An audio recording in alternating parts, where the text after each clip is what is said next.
Shields below 25%, sir. This doesn't look good. Shield reboot was successful, sir.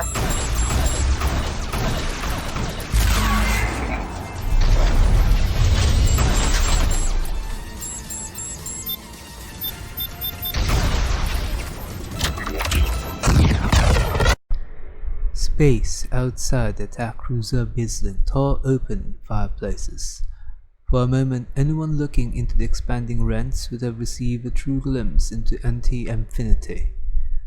The pseudo-fabric structure of the wormholes was a photonic dead zone, a darkness so profound it seemed to be spilling out to contaminate the real universe.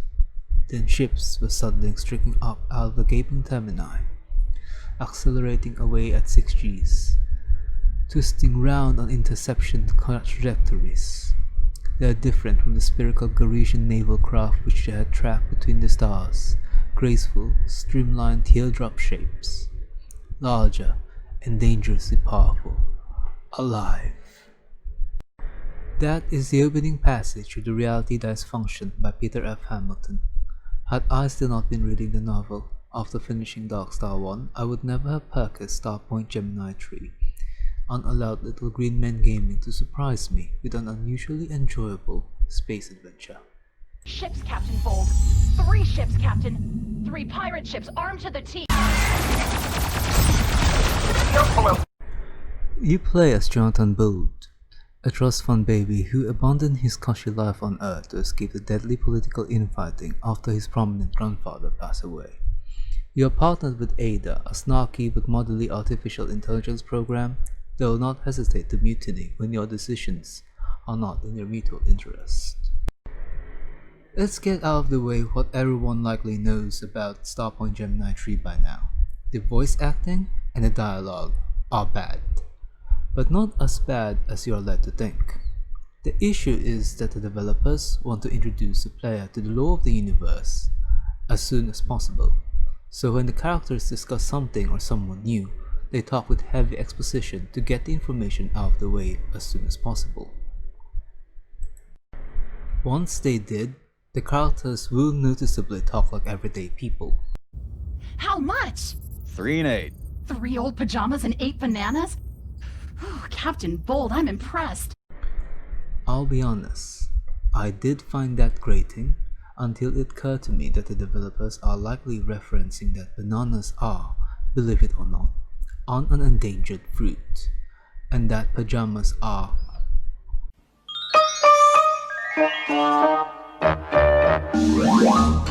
bananas in pajamas.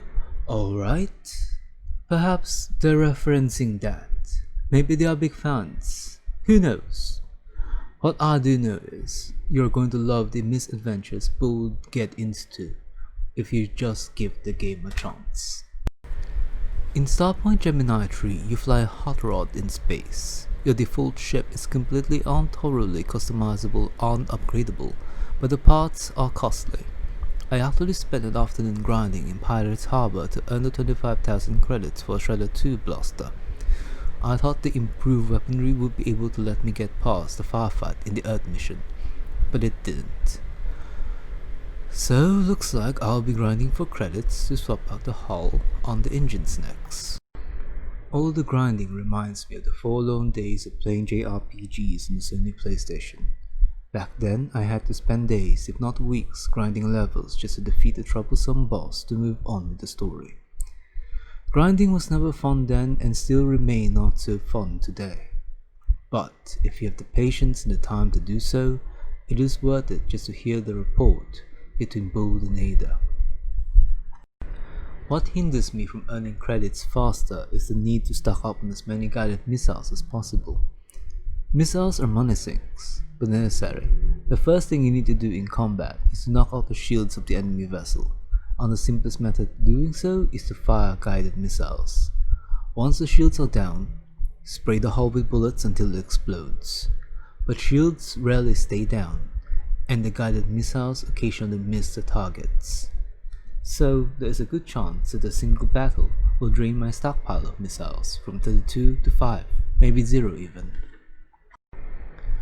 Now, am I a bad pilot? Maybe, Maybe not. I don't know. Pirate Harbor is the first area in the game. Typically, enemies in starting areas are pushovers, but not all enemies in Pirate Harbor are. Is the difficulty scaling with my level? I don't know. Largely, I got outgunned and killed in the third story mission. It was a stunning difficulty spike that had me grinding credits for guided missiles and repair drones.